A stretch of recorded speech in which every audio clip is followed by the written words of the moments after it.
Hi friends, welcome to யாஷிகர். கிழக்கு வாசல் சீரியல் ப்ரமோ வந்து இன்றைக்கி ரிலீஸ் பண்ணியிருந்தாங்க. ஒரே ப்ரமோவில் எல்லா உண்மைகளும் வெளியில் வந்துருச்சு. இந்த பக்கம் அனு வந்து சண்முகத்தை கூட்டிகிட்டு வந்துட்டு சண்முகத்தை கூட்டிகிட்டு வந்து உண்மை எல்லாத்தையும் ரிவீல் பண்ணிட்டாங்க. அதே மாதிரி ரேணு தன்னோட மக தான் அப்படின்றத பாஞ்சாலியும் ரிவீல் பண்ணிட்டாங்க. எல்லா உண்மையும் வெளியில் வந்துருச்சு.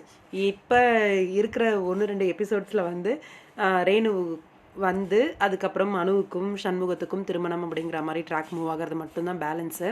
இந்த ஒரு சூழ்நிலையில் நிறைய ரூமர்ஸ் வந்து போயிட்டுருக்கு. என்னென்னா நம்மளோட ரேஷ்மா வந்து சீரியலை விட்டு விலகிட்டாங்க அப்படிங்கிற மாதிரி. அதுக்கான ஒரு அஃபிஷியலான ஒரு அப்டேட்டாக வந்து அவங்களோட இன்ஸ்டாகிராம் பேஜில் வந்து கொடுத்துருந்தாங்க. டியர் ஃபேமிலி அப்படின்னு சொல்லிட்டு ரொம்பவே ஹெவியான ஒரு ஆர்ட்டோட தான் இந்த அப்டேட்டை வந்து ஷேர் பண்ணுறேன். கிழக்கு வாசல் சீரியல் அப்கமிங் வந்து எண்ட் ஆகுது அன்ஃபார்ச்சுனேட்லி அப்படின்னு சொல்லியிருக்காங்க. அவங்களுக்கு ஹெல்த் இஷ்யூஸ் இருந்தது உண்மை தான். அதனால தான் லாஸ்ட் மந்த் வந்து அவங்களால எபிசோடில் வர முடியலையாம். அவங்க இந்த ஒரு ஆப்பர்ச்சுனிட்டியை இது பண்ணி இந்த ஜேர்னியில் அவங்களோட ட்ராவல் பண்ண எல்லாருக்குமே நன்றி சொல்லியிருக்காங்க.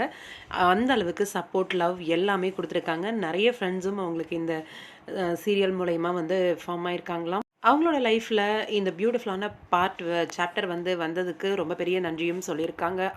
இந்த ஆப்பர்ச்சுனிட்டியை கொடுத்த ராடன் மீடியாவுக்கும் அதே மாதிரி நம்மளோட பிரவீன் பெனிட் சாருக்கும் விஜய் டெலிவிஷனுக்கு எல்லாருக்குமே வந்து ரொம்ப பெரிய ஒரு நன்றியை சொல்லியிருக்காங்க நம்மளோட ரேஷ்மா. அவங்களோட பூவை பூச்சுடவா சீரியலுக்கு அப்புறம் அவங்களுக்கு அந்த மாதிரி ஸ்ட்ராங்கான ஒரு கேரக்டர் வந்து கிடைக்கலையே அப்படிங்கிற ஒரு வருத்தம் ரசிகர்களுக்கு இருந்துக்கிட்டே தான் இருக்குது. கண்டிப்பாக இந்த சீரியல் முடிஞ்சது திரும்ப அவங்க ஒரு கம்பேக் வந்து கொடுக்கணும் அப்படிங்கிறது தான் எல்லாரோட ஆசையுமே. வெயிட் பண்ணி பார்க்கலாம். நல்ல ஒரு ப்ராஜெக்ட் அவங்கள தேடி வரணும் அப்படின்ட்டு. கடைசியாக ரேணுவா அவங்க நடித்தப்ப எடுத்த பிக் போல் இருக்குது. அதையுமே வந்து அவங்களோட இன்ஸ்டாகிராம் பேஜில் வந்து ஷேர் பண்ணியிருக்காங்க. ரேணு லாஸ்ட் பிக்ஸ் அப்படின்ற மாதிரி போஸ்ட் பண்ணியிருந்தாங்க.